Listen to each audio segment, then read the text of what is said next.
Nah, ini herbal alami untuk disfungsi seksual yang kita sebut sebagai power honey yang terdiri dari akar maka gitu ya, kayu akwai, ada kunyit atau kurkumin gitu ya, kemudian ada biji kelor, ada fenugreek atau hilbah, kemudian ada madu yang dikombinasi menjadi madu yang powerful gitu ya, yang menggunakan teknologi nano.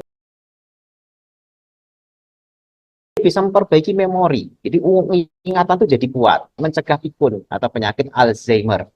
Nah, kemudian juga ada antioksidan. Kuat antioksidan inilah yang nantinya akan mencegah kanker. Jadi ini bonus-bonusnya walaupun ini merupakan komponen yang tadi arahnya adalah memperbaiki vitalitas, memperbaiki libido dan potensi seksual, ternyata ada bonus yang lain. Termasuk juga maka ini memiliki anti-inflamasi. Kemudian ada kunyit. Nah, kunyit ini komponen yang bisa digunakan sebagai terapi adalah kurkuminnya. Kurkumin itu adalah isolat yang membuat kunyit warnanya kekuningan. Jadi warna kuning pada kunyit itulah yang kita sebut sebagai kurkumin. Pada jahe ada kurkuminnya juga, tapi kecil. Semua empon-empon itu memiliki kurkumin. Ya, tetapi kurkumin pada selain kunyit biasanya prosentasenya kurang tinggi. Kalau kita lihat semua empon-empon itu ya, tanaman apotek hidup gitu ya, itu kalau dibuka rimpangnya itu kalau yang kita lihat warnanya yang paling kuning itu ya kunyit. Temulawak ada kurkuminnya juga ya, juga ada sebut kurkuma gitu ya, kurkuma temulawak. Tapi warna kuningnya tidak seperti kunyit. Jadi sama-sama mengandung kurkumin, tapi kunyit itu menjadi pilihan karena kurkuminnya paling tinggi di antara warnanya. Karena kurkumin inilah yang dahsyat. Ya, jadi ini bisa digunakan untuk gangguan libido, potensi seksual yang disebabkan karena masalah prostat, karena bisa mencegah peradangan prostat. Biasanya kalau sudah terkena prostat itu kan kencing susah karena pembengkakan, akhirnya pakai kantong atau urin bag gitu ya. Apalagi kalau sudah operasi prostat, itu biasanya setelah operasi itu jadi impoten. Ya karena memang prostat itu juga bagian dari aksesoris untuk seksual laki-laki gitu ya. Wanita tidak ada prostat gitu ya, hanya laki-laki saja yang punya. Nah, jadi kurkumin memperbaiki kualitas sperma. Jadi bagi yang mungkin belum memiliki keturunan, kurkumin ini bisa atau kunyit ini bisa digunakan untuk memperbaiki kualitas sperma sehingga nantinya mungkin ada yang spermanya itu jumlahnya kurang, terus gerakannya kurang bagus, jumlahnya banyak tapi gerakannya kurang bagus. Terus jumlahnya banyak, gerakannya bagus, tapi morfologinya, bentuknya itu berantakan. Yang kalau nanti terjadi pembuahan, takutnya malah bayi cacat gitu ya. Karena spermanya itu komponen itu morfologinya itu jelek gitu ya. Sehingga ini bisa diperbaiki kualitasnya dengan kandungan kurkumin. Nah, ini kita formulasikan yang tadi maka kurkumin, kemudian juga kayu akwai. Nah, ada tambahan lagi dari dalam negeri kita. Ini memang negeri kita ini kaya dengan komponen herbal. Biji kelor atau Moringa olivera. Ini biasa kita sebut sebagai superfood. Kenapa superfood? Karena memang nutrisinya luar biasa gitu ya. Hanya memang kita tidak diminta untuk makan daunnya atau makan sayurnya, enggak. Ini kita sudah ambil sarinya. Jadi tidak perlu daunnya, tapi kita ambil sarinya ini ekstraknya. Ini antioksidan kuat ya, mengandung nutrisi, vitamin, mineral dan zat lain ya. Kalau kita lihat riset-riset nanti boleh di googling deh gitu ya. Biji kelor itu isinya apa dan lain sebagainya, itu vitamin E-nya berapa, vitamin C-nya berapa, itu dahsyat. Nah, untuk terkait dengan vitalitas dan kesehatan, ini bisa memperbaiki kualitas sperma untuk kesuburan laki-laki.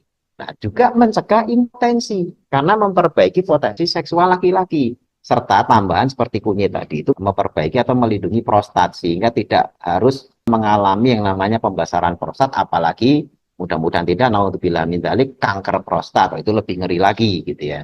Sehingga biasanya kalau gangguan prostat itu dialami oleh laki-laki yang sudah mulai usia di atas 50. Ya, biasanya gejalanya pipisnya udah mulai seret dan lain sebagainya. Itu harus hati-hati dan biasanya tidak hanya pipisnya bermasalah, tapi juga kehidupan seksualnya bermasalah. Nah, ini punya potensi nanti juga keluarganya bermasalah, cekcok sama istri dan lain sebagainya, diawali dari masalah kehidupan seksual. Ini ada hilbah. Nah, hilbah atau hulbah sebagainya punya hulbah atau fenugreek. Ya, fenugreek. Ini fungsinya bisa meningkatkan libido, tapi bonusnya menekan kadar gula darah. Sehingga bagi yang punya impotensi karena masalah diabetes, nah ini manfaat karena selain libidonya diperbaiki, gula darahnya juga dikoreksi, gitu ya. Terus bisa mencegah kanker, menjaga kesehatan jantung yang tadi kita sudah jelaskan di atas. Oh, ternyata impotensi itu sebabnya apa? Penyakit medis, salah satunya diabetes, jantung, hipertensi. Nah, ini kenapa ini dimasukkan? Karena punya potensi ke sana. Ditambah lagi mengendalikan obesitas, gitu ya. Mengendalikan obesitas bagaimana? Ya tentu saja harus didukung dari kitanya sendiri membatasi kalori, gitu ya. Dan juga ada aktivitas lifestyle yang kita kerjakan seperti olahraga dan lain sebagainya. Nah, ini hanya sifatnya membantu. Membantu itu nafsu makannya terkendali, aktivitasnya punya kesemangatan untuk aktivitas dan lain sebagainya. Karena kalau obesitas kita jangan hanya mengandalkan makan ya, tapi juga mengandalkan juga aktivitas yang lainnya sehingga terbantu dari dalam maupun dari aktivitas kita. Nah, kemudian yang lain, nah ini dari semua komponen yang tadi sudah kita sebutkan dan manfaatnya dan cara kerjanya, ini dipadu dalam madu. Ya, madu ini kenapa kita pilih? Karena dia bisa menjadi pelarut bagi semua komponen di atas. Ya, sudah kita jelaskan. Kemudian yang kedua, madu itu kalau dikonsumsi, tubuh itu paling cepat kalau yang ada komponen gulanya, seperti madu ini kan ada komponen fruktos dan glukos itu langsung bisa diproses oleh tubuh secara cepat dan penyerapannya juga berlangsung secara cepat. Nah, ini kalau menggunakan madu. Nah, kemudian tidak hanya sekedar dicampur begitu saja, tidak. Produksi produk ini kita menggunakan produk yang namanya teknologi nano. Ya, kalau ini kita dapat informasi langsung gitu ya dari produsen bahwasanya teknologinya menggunakan teknologi nano. Teknologi nano ini apa sih kok kayak wah gitu loh ya. Sebenarnya begini, kalau kita konsumsi misalnya makan kangkung misalnya. Misalnya kita makan kangkung itu pengen kita asup zat besi. Karena ada orang yang oh ini saya anemia, saya pengen anemia atau HB saya naik gitu kan anemianya sembuh. Berarti kan harus makan makanan yang mengandung zat besi. Makan kangkung. Tapi di kangkung itu kan ada zat besinya. Hanya berapa zat besi yang terserap. Karena kan kangkung itu dari tumbuhan, tidak dicerna secara sempurna. Jadi hanya diserap zatnya, nanti ampasnya keluar. Nah, sebagian ampas itu masih mengandung zat besi. Sehingga tidak semua zat besi yang kita makan dari kangkung itu terserap oleh tubuh. Nah, bagaimana memastikan ya kangkung itu biar zat besinya itu bisa dikonsumsi ya harus dipisah antara zat besi dengan kangkung. Ya, dan tidak zat besi aja, zat besi itu dibuat molekulnya menjadi lebih kecil lagi. Karena untuk diserap oleh usus, molekul itu harus cukup kecil untuk bisa ngerembes masuk ke dalam usus. Kalau molekulnya masih gede-gede, apalagi masih di daun kangkung, ya nggak akan bisa diserap. Karena tubuh kita kan nggak nyerap daun. Tapi setelah dihancurkan, ya istilahnya digiling dulu, baru diserap. Nah, teknologi nano itu adalah bagaimana komponen-komponen herbal, ya mungkin secara fisik masih sudah bentuknya halus, serbuk. Tapi tidak semua serbuk itu kemudian lantas bisa diserap. Sehingga serbuk ini pun juga masih bisa dikecilin lagi. Yang mungkin kalau secara satuan metrik ya, mungkin ada kita kan kenal kilometer, desimeter, sentimeter, milimeter, ya, kemudian ada mikrometer. Nah, paling kecil lagi di mikrometer, nanometer. Jadi nanometer itu udah sepersekian ribu, ya, sehingga memang itu kecil sekali. Makanya kalau sudah komponen herbal itu dibikin selembut itu, ya kalau tepung beras, tepung terigu itu masih hitungannya belum sampai mikro. Ya belum sampai nano, mikro aja belum gitu. Ya kalau senti lewat lah, mili lewat lah ya. Tapi mili masih bisa terukur, masih bisa kita lihat gitu ya. Tapi kalau nano itu udah kecil sekali. Nah, komponen herbal inilah yang kemudian dicampurkan ke dalam madu. Ini kita buat dengan teknologi nano sehingga ketika dimasukkan ke dalam tubuh, pencernaan kita tuh bisa langsung menyerap. Nah, itulah yang akhirnya kerja herbalnya bisa cepat. Karena begini, sebagian beranggapan bahwasanya yang namanya herbal itu kerjanya mesti lambat, lama. Ya, padahal sebenarnya tidak harus seperti itu. Banyak herbal-herbal yang kerjanya cepat. Contoh misalnya, saya sekedar memberikan contoh. Maaf ini kalau karena ini bahan-bahan ini bahan herbal juga. Minum kopi. Ya, orang minum kopi Kan tidak minum kopi sekarang, terus ngantuknya hilang besok, kan nggak begitu. Atau sebulan lagi, wah itu kelamaan. Orang pengen melek, minum kopi sekarang kok ngantuknya hilang besok, itu butuhnya kita melek sekarang gitu ya. Hilang ngantuknya besok ya mesti kelamaan. Nah, makanya kopi itu juga herbal, tapi herbal yang kerjanya cepat. Ya kerjanya cepat sekali. Nah, maaf misalnya ini tapi ini dilarang ya, jangan dicoba ya. Ganja misalnya atau apa namanya morfin atau mungkin ya kayak narkotika itu bahannya dari tumbuhan. Kokain misalnya itu bahannya dari buah koka. Ya itu kan buah-buahan, daun-daunan. Tapi begitu orang kena itu, ya langsung fly. Ya langsung fly. Efeknya seketika. Gitu kan. Bahkan itu digunakan dibuat sebagai obat bius di rumah sakit yang menjalani operasi dan sebagainya kan menggunakan turunan narkotika juga. Padahal itu dari herbal.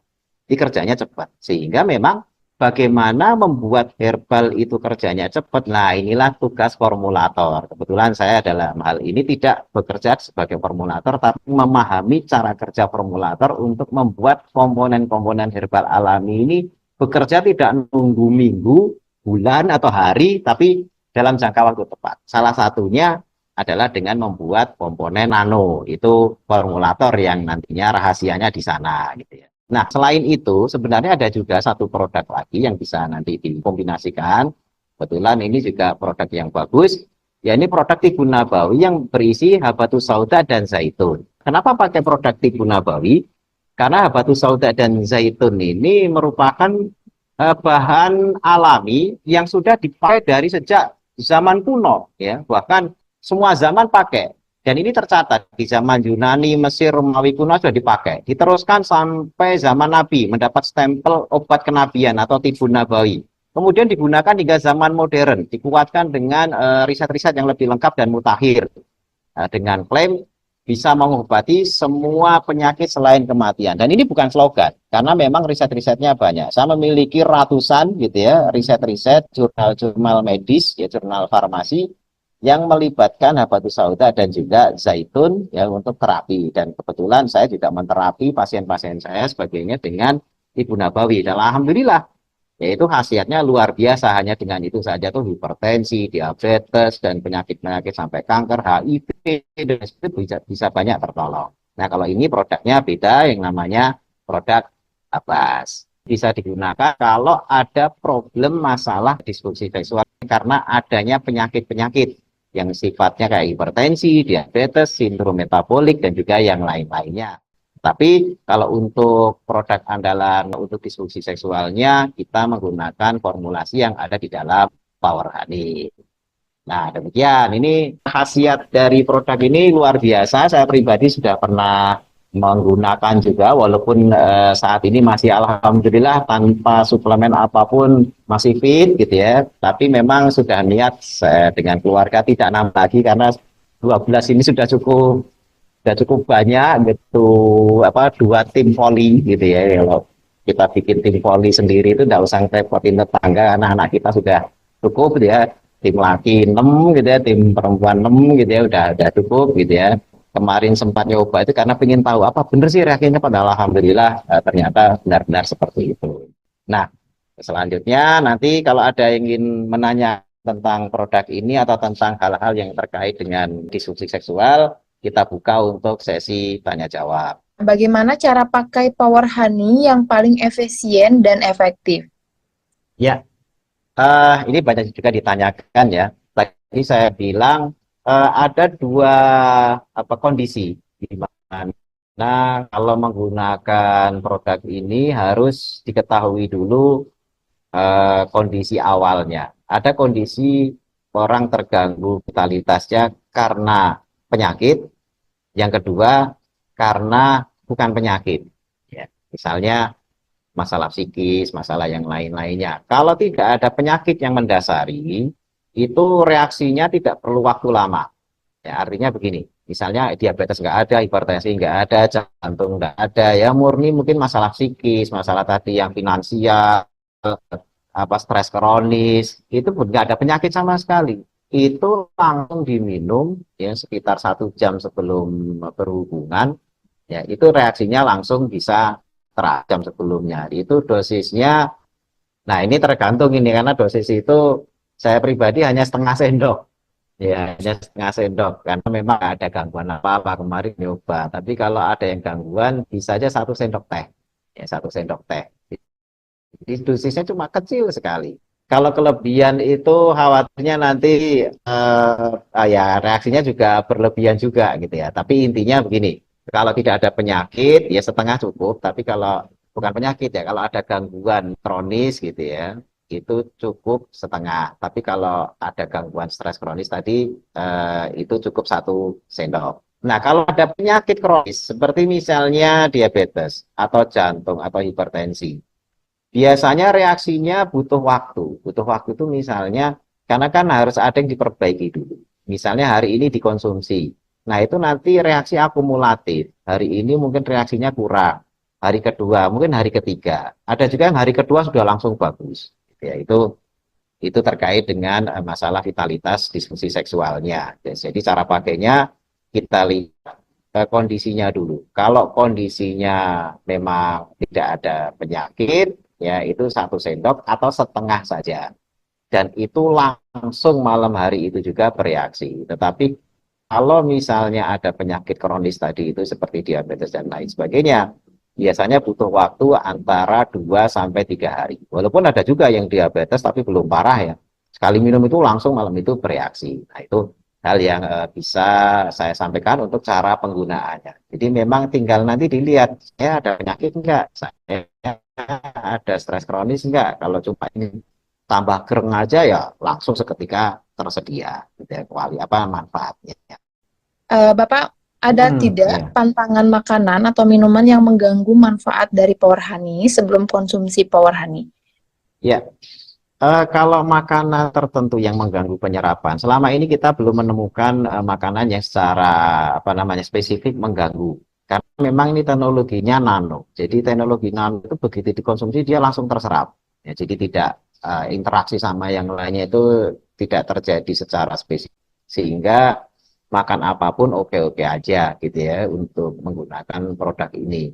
Sehingga ya aman misalnya mau dikombinasi. Hanya kalau untuk obat-obat kimia misalnya sedang mengkonsumsi obat dokter, misalnya.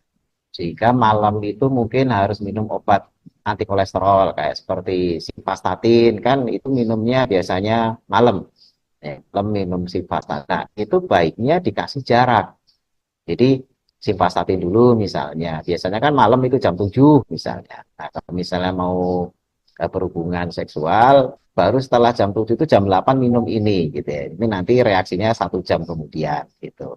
Jadi kalau dari obat dokter paling bagus ya dikasih jeda, jangan dicampur. Karena interaksi antar obat itu kadang-kadang ya kita belum tahu, belum diriset secara utuh keseluruhan. Kan kita kalau mau ngeriset satu-satu masing-masingnya itu butuh waktu gitu ya, sehingga kita mengambil SOP bagaimana jangan dicampur langsung dengan obat kimia. Oh ya, sekali satu juga informasi, produk ini sudah dicek gitu ya.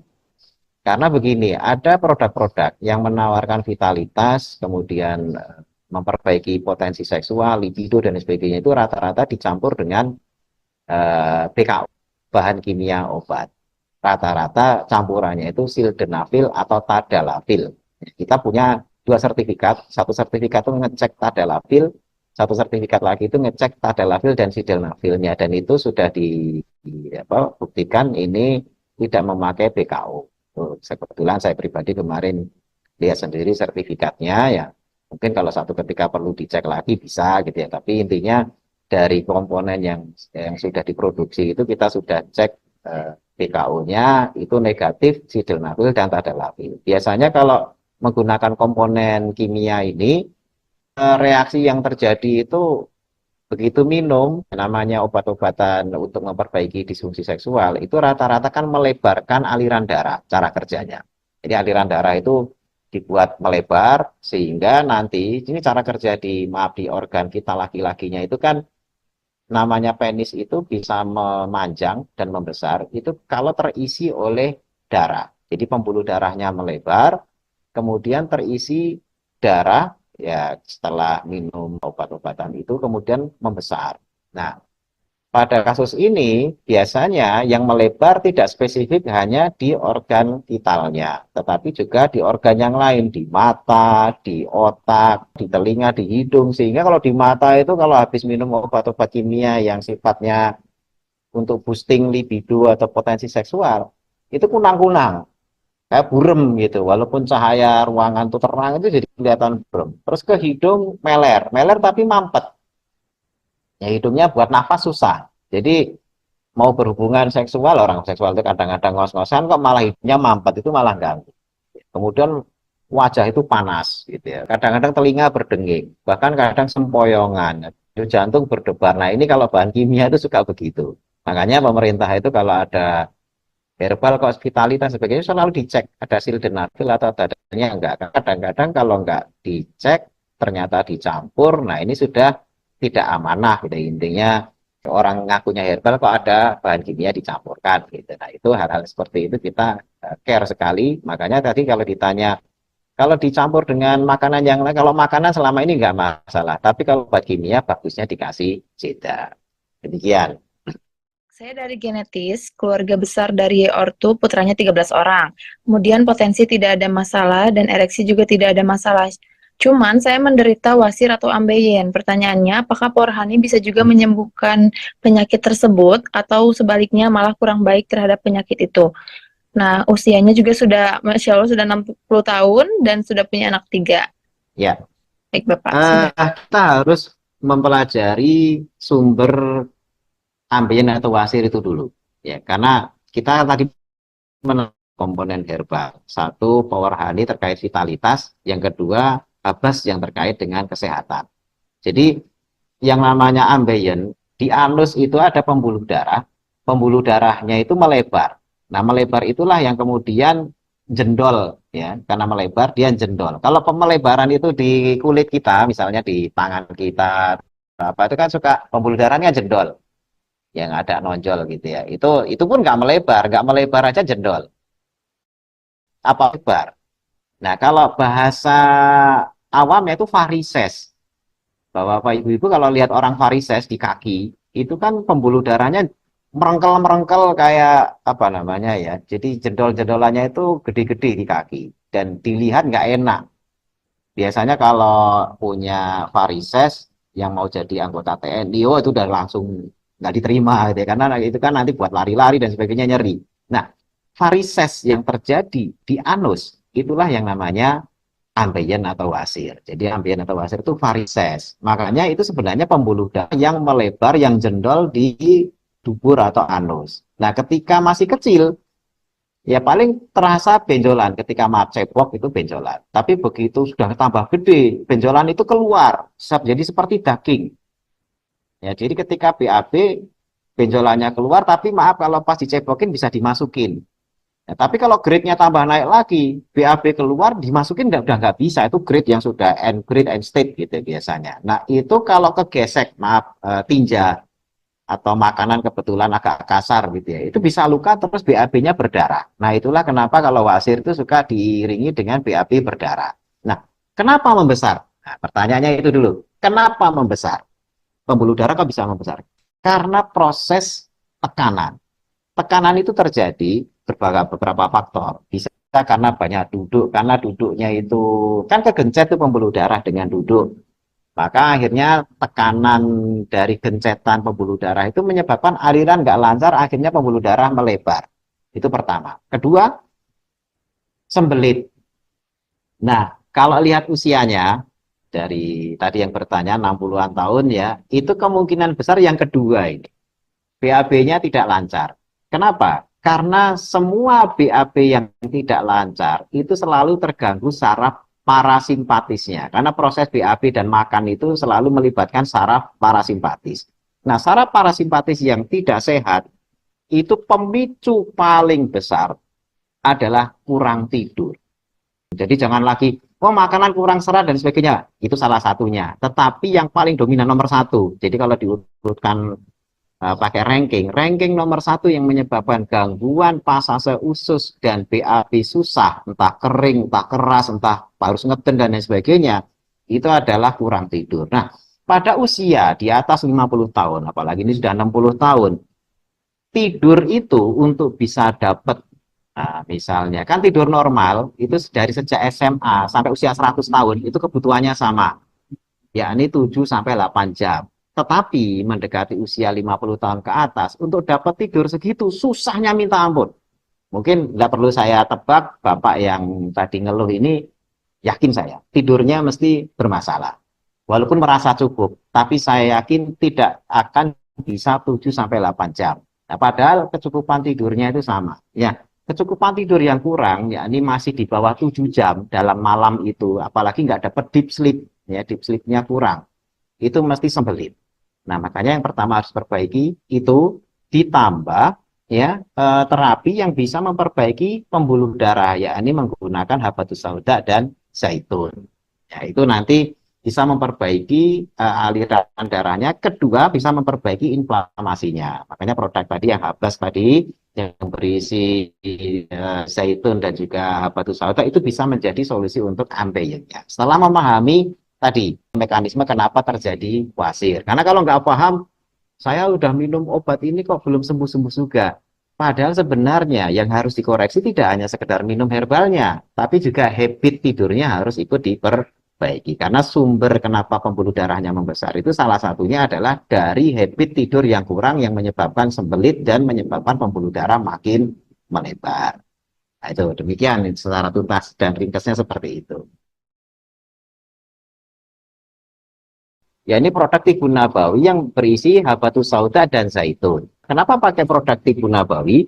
Karena habatus sauda dan zaitun ini merupakan bahan alami yang sudah dipakai dari sejak zaman kuno, ya. Bahkan semua zaman pakai. Dan ini tercatat di zaman Yunani, Mesir, Romawi kuno sudah dipakai. Diteruskan sampai zaman Nabi mendapat stempel obat kenabian atau tibu nabawi. Kemudian digunakan hingga zaman modern, dikuatkan dengan riset-riset yang lebih lengkap dan mutakhir.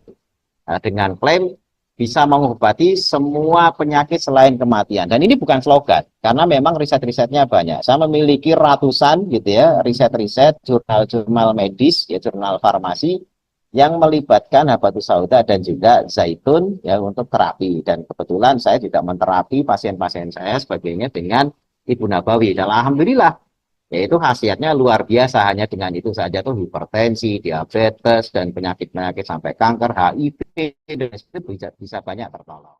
Apakah ini bisa dikonsumsi oleh wanita atau ibu-ibu gitu ya? Takutnya memang itu tidak boleh juga dikonsumsi oleh wanita. Nah, bagaimana dok untuk produk Porhan ini? Ya, sebenarnya ini kita bicara dua hal. Satu komponen khasiat, dan kedua marketing. Terkait dengan komponen, komponen yang kita sebutkan tadi bisa diminum laki-laki dan perempuan. Jadi ini belum bicara marketing ya. Jadi bisa diminum laki-laki dan perempuan. Kenapa? Karena memang kalau untuk wanita efeknya apa sih kalau untuk terkait sama hubungan suami istri? Yakni pelumasan. Karena ada wanita yang secara lidu itu, maaf ini agak bicara agak sensitif ya. Ketika mau berhubungan suami istri itu pelumasannya kurang. Ya, sehingga malah tersiksa sendiri. Karena kalau pelumasan kurang itu nyeri dan lain sebagainya. Nah, komponen dalam herbal yang tadi kita sebutkan itu akan memperbaiki pelumasan di organ kewanita. Itu kenapa bisa pelumasan itu produksi? Karena libidonya bagus. Kalau ada gairah, maka yang namanya pelumasan itu akan produksinya bagus. Makanya wanita bisa minum ini. Ini tidak hanya laki-laki. Kalau laki-laki gimana? Untuk memperbaiki ereksi, memperbaiki potensi seksual, libido, dan sebagainya. Perempuan bisa. Nah, ini terkait sama tadi yang kayu aqua, maka, dan sebagainya. Itu laki perempuan bisa minum. Nah, kenapa kemudian ini kok cenderung tadi membahas untuk laki-laki? Karena masalah marketing. Jadi marketing kita itu memang ini produk untuk laki-laki. Dan tentu saja namanya produk itu kan selalu harus punya spesifikasi gitu kan. Contoh misalnya begini. Di penyakit jantung, itu ke orang seringkali dikasih yang namanya pengencer darah. Nah, pengencer darah itu biasanya aspilet atau asam asetil salisilat. Aspilet, askardia, atau apa mereknya macam-macam. Itu dosis 80 mg sampai 100 mg biasanya. Nah, itu fungsinya mengencerkan darah bagi penderita penyakit jantung, jantung koroner biasanya. Nah, pada asam asetil salisilat ini khasiatnya tidak hanya untuk jantung saja, tapi juga untuk penurun panas. Makanya ada asam asetil salisilat dengan merek lain yang isinya itu sama, tapi untuk turun panas. Mungkin Bapak-Bapak Ibu di sini tahu yang namanya produk, ini agak menyebut produk ya, Bodrexin. Ya, Bodrexin itu isinya turun panas. Biasanya diminum untuk anak-anak. Dosisnya juga 80 mg. Isinya asam asetil salisilat.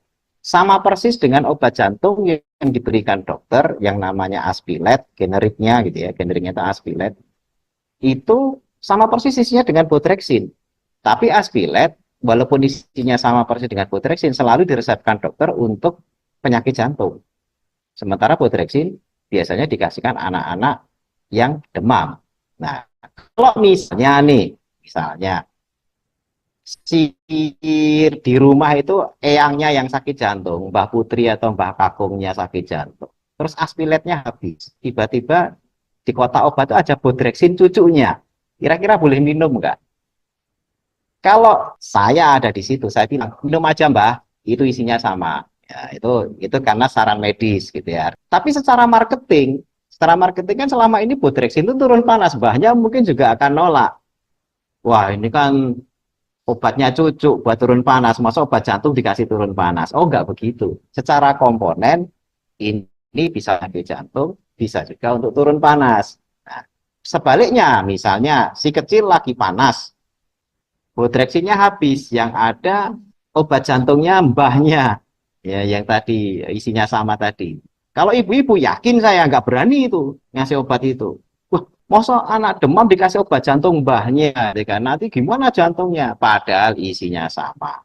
Gitu kan? Kalau saya yang ada di situ, minum aja, efeknya sama kok, isinya sama. Hanya marketingnya aja yang berbeda. Nah, sama juga dengan produk ini.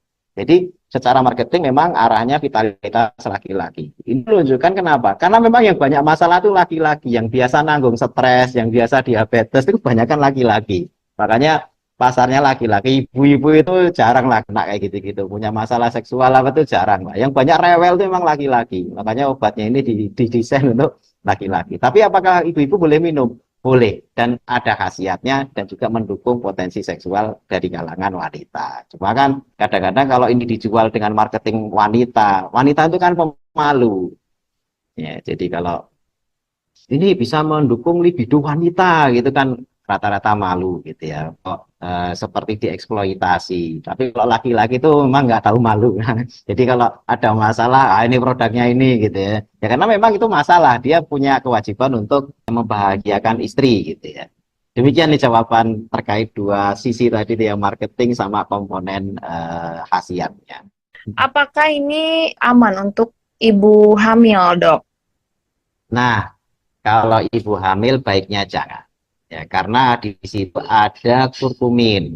Ya, kurkumin ini keamanannya untuk ibu hamil itu kurkumin yang dari kunyit tadi. Kemudian yang kedua, ada komponen yang khawatirnya nanti memicu kontraksi rahim.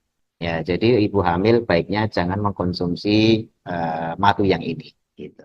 Assalamualaikum, Pak. Mau tanya nih. Ini berkaitan dengan psikologi juga ya, Dok. Kalau untuk orang yang Ya. tadinya itu stres berat, kemudian juga hampir gila, tapi setelah beberapa tahun mengalami stres, akhirnya dengan izin Allah sembuh sekarang. Tapi setelah sembuh, barangnya itu belum sembuh juga, Dok. Nah, mohon penjelasannya apakah dari segi takaran, kemudian juga pola aktivitas, dan juga bagaimana sih cara penanganannya, Dok?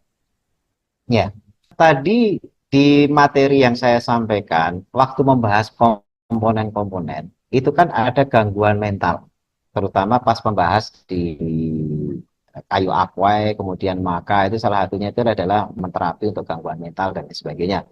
Karena memang gangguan mental itu salah satu penyebab terjadinya gangguan potensi dan juga gangguan libido. Itu dari gangguan mentalnya sendiri. Yang kedua, apalagi tadi cerita jalani terapi. Semua obat-obat psikotropika yang diberikan entah dari RSJ atau psikiatri, dokter kesehatan jiwa, itu semuanya menekan yang namanya entah itu kesuburan, entah itu libido, itu mesti menekan ke sana. Sehingga ketika sudah stabil kejiwaannya, mesti akan meninggalkan jejak libido dan potensi seksual itu menurun dan biasanya terkait sama hormonal.